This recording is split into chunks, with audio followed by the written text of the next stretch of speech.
It is a very great action taken by ISPR by involving students in this summer camp where we can learn about the history of the creation and how many soldiers died for the creation of Pakistan.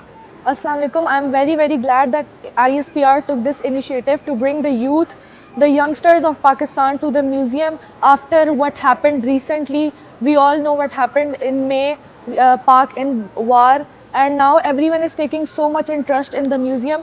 We all used to visit this museum, but now I think everyone is taking special interest, which is a good thing. And it's very surprising that how many soldiers have martyred for this country. We should be thankful to them, we should pray for them, and I'm very glad for this activity that ISPR took for us.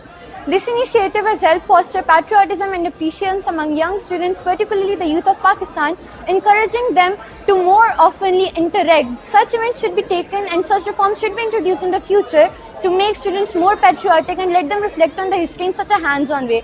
It is very appreciated, and I think that such reforms should be conducted in the future as well. These sacrifices made by the people introduce the spirit of patriotism, and I am really hopeful that ISPR introduces such reforms in the future. Today I'm here at Army Museum. So this is a very good initiative taken by ISPR for the awareness of the sacrifices and the hardship that our brave armed forces made. अल्हम्दुलिल्लाह आज हमने army museum Lahore का visit किया, बहुत ही अच्छा लगा, और जिसमें तलबा को और तालिबात को एक पूरी हिस्ट्री मुल्क पाकिस्तान की 1947 से लेके 2025 के बुनियाद मरसूस, जिसमें अल्लाह रब्बुल इज़्ज़त ने पाक आर्मी को बहुत ज़्यादा तरक्की दी और फ़तह अता फरमाई। दुआ है अल्लाह ताला इस मुल्क को, इस पाक आर्मी को तरक्की दे और इस मुल्क को हमेशा